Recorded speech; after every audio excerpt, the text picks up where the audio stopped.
Ito si Sir. Sabi niya malabo. Ano, Sir? Anong malabo, Sir? Malabo sa pagkanta. Ito na, sige. Ano bang paborito mong kanta, Sir? Basketball na lang, wag na lang kanta. Basketball. Shoot. Basta yung Poland sa'yo. Okay naman. Maganda. Plano mo bang mag-stay pa dito ng ilang taon o lilipat ka sa ibang bansa? Siguro dito na lang. Dito na lang ako. Wala na akong balak lumipat sa iba. Marami bang Pinoy doon, Sir? Dami. Grabe. Back in 1970s, kwento ko lang short ang gobyerno noon, Okay lang, ilagay ko. it's okay. Ang gobyerno noon, kulang sila sa mga staff di ba sa atin madaming nurses pero gumagraduate, nag-aaral. Pero hindi sila nakakapasok ng mga profession nila, di ba? So back then in 1970s, yung mayor dati, alam niya, na-inform siya na, although wala pang internet noon, na madaming Pilipino na nag-aaral ng nursing or medical field na hindi nakakapasok sa job nila. Kaya recruit nila ang mga Pilipino. So kasama si mother ko doon sa 1970s. Yes. Galing Austria para kumain dito. Kinuha doon. Thank you talaga. And that's it. So, bali short story na, pero di doon na rin kami pinanganak. And that's it. Paano kayo nag-meet ni Sir? Taga-Austria ka din? Oh yeah, taga-Austria. Yeah. I think I was 11 years old. Yeah. Kasi doon kami both pinanganak. So, may Filipino community. Doon kami nag-meet. Alam mo, ma'am, sa buong mundo, pinakilala nila na kumakanta talaga. Yeah. Oh, Sir, ano? Sample, Sir, sample. Sample ba dyan? Hindi ako marunong. Kung naliligo lang doon lang. Yeah. What's your name? Jamie. Jamie. Oh, nice to meet you. Jim? Jim, yeah. Wow, parang Jay kami ah. Jay? Jimmy? Tropang J tayo, si Jared naman yun. Oh, Jay. Katulad pa, letter J. Gusto mo ba mag-stay pa dito? Ayos. Gusto ko mag-stay.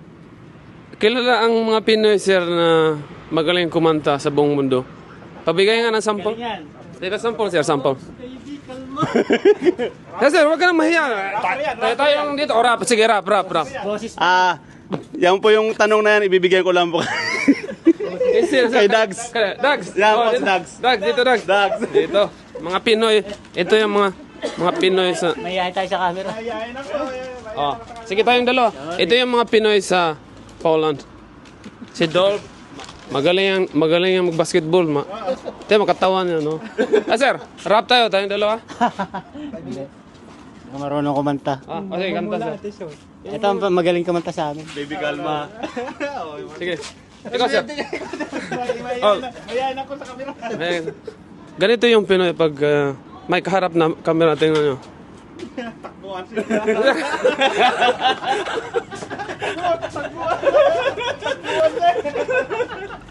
Anong pangalan natin? Ako nga pala si Dolpre Benentian Norodin. Kumusta ang buhay natin dito? Ayun, maganda. Maraming kakilalang Pinoy. Marami ng Pinoy dito sa Poland. Kaya masaya. But sa dinami-daming bansa dito sa Europe, ba't Poland napili mo?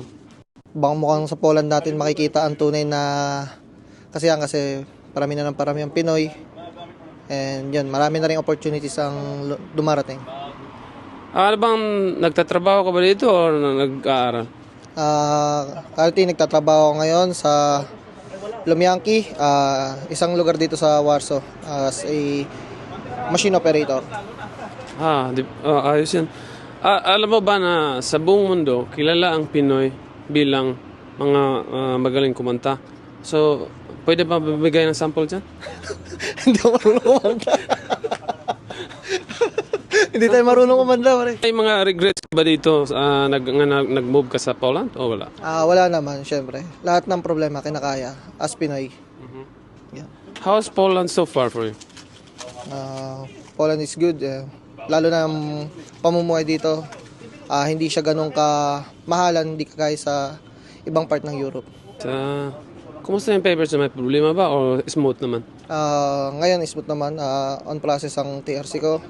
via agency. Yan. Okay, mensahe mo sa pamilya at misis mo. Ayun, yun, shoutout sa pamilya ko dyan sa Pinas, also sa misis ko, Jacine Pascual. Yan, see you soon here. May anak ka na ba, bro? Wala pa. Anakan mo na. Mag-aanak muna din. Sayang taxi. Kumusta? Anong laman dyan? Ano, dato puti. Ano pa? At saka Papa Ketchup. Mang Tomas. Saan mo nabili? Doon sa Tarasi. Boss, anong gawa mo dito? Sa factory ng plastic. Bakit Poland? Mas okay yung salary dito kaysa Middle East. Ganun. So galing, saan ka galing before Poland? Pinas o saan? Saan bansa? Umuwi, Middle East bago nagpunta dito sa Poland. Kumusta naman sa Middle East? Mas okay, mainit pa rin. Kilala yung Pinoy sa buong mundo na magaling kumanta. Pabigay nga sample. Hindi ko kilala. Sample. Wala. Mary's Pinoy Restaurant. Wow. Palakpakan. Yes, welcome to Mary's Pinoy Restaurant. Dito sa Warsaw. Kumusta yung buhay dito sa Warsaw? Yeah, for me it's okay naman. Mhm. Nag-enjoy naman ako dito. Ilang taon ho kayo dito? It's almost 10 years now. Last September 5? 10 years? Yes, one decade. Paano ka nakapunta dito? Actually, nag-apply ako ay sa work permit as a tomato picker. Mhm. Yan. Then, medyo napakahirap kasi doon dahil yun, magpipick ka, tapos mabigat yung trabaho. So, nag-decide ako mag-move dito sa Warsaw naman. So before ka pumunta dito, hindi sa Warsaw? Hindi sa Warsaw. Talagang yung istorya namin is pang MMK yan. So after nun? Yan, so naging tomato picker ako, then almost 9 months ako nagstay doon. Then some of my friends nagpunta dito sa Warsaw kasi stowaway. So nung pumunta ka dito, Nagkaroon kami ng ano kayo, sa case. grupo kayo? Oo. Ah. 35 kami before. Wow, ang dami pala. Galing sa Pinas? Straight? Oo. From Philippines, Katowice yun eh. Doon, So, nasa pagkatapos province nun? kami. And tas hindi kasi nasunod yung mga rules and regulation na pinirma namin sa Pinas. So, kaya yung iba umalis dun sa workplace namin. Then, nag-file ng case yung mga kasamahan namin. Then, yun, after 9 months naman, nag-decide din kami na mag-move dito sa Warsaw. So, nag-apply naman kami as a housekeeper, ganun ba. Then, ayan. And after a year, almost 5 months, naka-adjust naman kami dito sa Warsaw. Nakahanap naman kami ng trabaho. Ayos na. And now, I decide na magkaroon ng sariling restaurant. Yung ganun. Paano mo napalago? Paano mo na-start up ng restaurant? Actually talaga yung pagtatayo ng business dito, talagang nag-struggle ako sa language nila kasi sobrang hirap. At tapos hindi ako marunong magsalita ng Polish language. So kumuha talaga ako ng translator. Buti na lang, thanks to my friend, yung isa ko pating shareholder, yung husband niya is Polish. So yun yung pinakamalaking contribute na kung paano ko na-build yung restaurant. Kasi nga, nag-struggle din ako sa pakikipag-usap, ganun. Wow, grabe yung ano, no? Yeah. Believe talaga ako sa mga ganyan katulad mo. No? So, napakahirap talaga mag-start ng business dito. Tsaka, unang-una, syempre, hindi tayo taga dito yung kung paano mo yung rules nila, kailangan talagang mag-follow ka. Sunodin mo talaga lahat kung ano yung nasa rules. Kasi else may kakalagyan ka. So tapos nun, paano mo to napili yung lugar na to? Kasi malayo to sa sentro, di ba?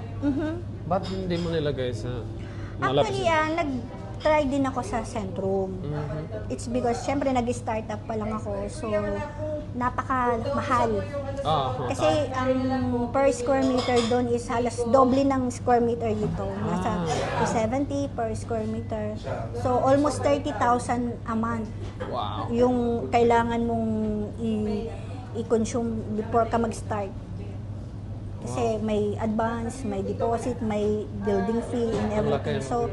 So sobrang laki talaga yung kailangan mong i-consume na puhunan. Sa place pa lang wala pa yung mga gamit. Mhm. Tapos, sinong nagturo sa'yo na dito mo Actually, nag-search kami, tapos yung friend ko din, tinulungan din ako, tapos yung isang shareholder ko. So, nagtulong-tulong naman kami para mahanap yung lugar. Kasi yun, kinausap namin, then nag-decide kami ng mga shareholder na sige, okay naman yung place, itry natin siya. So, di ka ba nagdadalawang isip noon na ba't dito ang layo ng sentro? Yeah, actually sa akin is, sabi ko, no harm in trying Kasi ako yung, lagi naman kasing akong tumitingin sa positive na bakit hindi natin i-try. Kasi gaya ngayon, kumbaga, kahit alam kong napakalayo, so dinadayo tayo ng mga kababayan natin. Tama. Yeah. So, kahit hindi natin mga kababayan or nagsisearch lang sila, so kahit malayo siya sa sentrum is talagang pumupunta sila. Dinadayo po yung Marys. Nasadya talaga puntahan dito, no? Tatanong ko, nakalimutan. Ilan tayo yung workers mo ngayon? Ano sila? Bali, 2. Kala mo nakikita ko medyo 4 at... Hindi, kasi actually nung dati is 4. Sobrang taas ng, alam mo na yung tax issues dito. So, nag-decide na lang kami ng, na bawasan sila. Kasi nga, parang yung kita is napupunta lang sa manpower. Tama. So, wala nang para sa iyo or sa dito. So, kaya naman ng chef na 2, tapos may kami naman nung or naghahanap lang kami ng Sunday or Saturday na nagpa-part-time sa ngayon. Kasi kung lahat sila talaga bayad namin ng SUS, tax, sobrang laki nung susi namin tsaka tax sa kanila.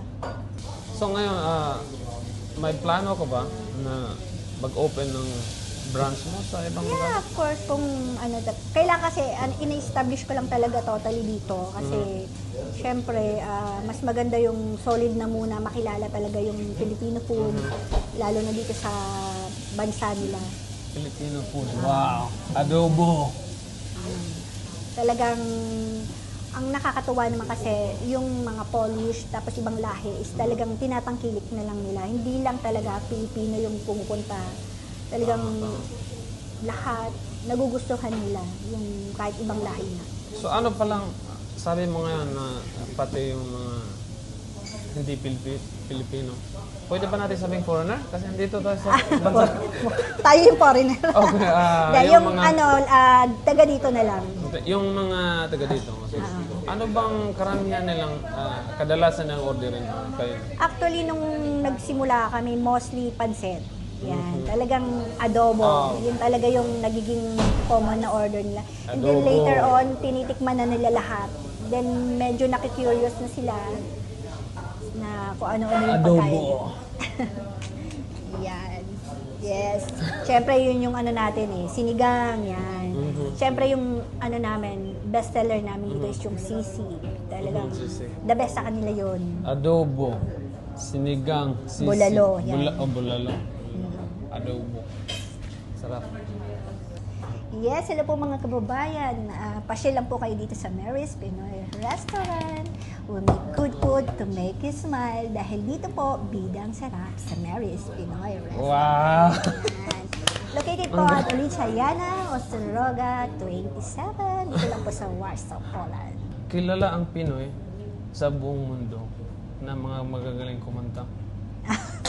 When about to give up, you must fall when no one seems to listen. Yun! Okay, Banat. thank you so much. Yan ang mga banat. Uy, Yes, walang sir. yun Yes, Walang Ate Mary. naano ko doon ano tawag doon? Yung biglaan yun Yun yung mga marketing sa restaurant niya. Kung pupunta ka dito sa restaurant niya, matitikman niyo yung lasang Pinoy. Yeah. Yung Taste ingredients of mo ba it. galing sa Pinas? Yes, Iba? yung mga soy sauce. Soy sauce. Talaga. Talagang Filipino taste talaga yung inaano namin. Filipino taste in Warsaw, Poland po ang Mary's Pinoy Restaurant. Ulit nga, paulit nga. Ikaw, focus yan. Paano ka mag-advertise ng ano mo? Ito? Yes, welcome to Mary's Pinoy Restaurant. Pasya lang po kayo dito.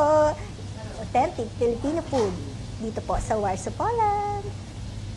Sino bang design dito? Wala kami lang. Kayo lang? Wow. Lahat ng mga shareholder lang, ganun kung ano yung pwedeng magawa. Ano? Tapos yung Coca-Cola, ano yan? Sponsor sa inyo? Yes, sponsor ng Coca-Cola. Pwede ba tayo maglagay ng 7-Up dyan? Hindi, Pwede? Sprite. Yata yung ano, Coca. Ayun, hindi. Joke lang. Kasi yung 7-Up, di ba? Pop-Cola ba? Pepsi yata yun. Pepsi. Jay, pa-order ng 7-Up. Magalit yung Coca-Cola sa'yo. Salamat at Yes. sana God bless you. Yeah, thank you so Ano much. pa sa Tagalog God bless you? Tagalog yung kahirap na. Pagpalain po tayo ng ating mic. Yun pala. Okay. Minsan kasi yung Tagalog mahirap pang i-ano no? Salamat, madam. At Thank you saka, din. God bless. Pasyal lang po kayo dito sa Mary's Pinoy Restaurant. Thank you so much. Pinagpalang hapon sa inyong lahat. Shoutout sa mga kasamaang contract driver dyan. Punta lang kayo dito sa Warsaw kung gusto nyo kumain ng Pinoy na pagkain. Ito, Mary's Pinoy Restaurant. Masarap. Malinamnam. Punta lang kayo dito. God bless sa atin lahat. Ingat sa biyahe. Ingat sa biyahe. Ingat. Ingat sa biyahe. Yeah.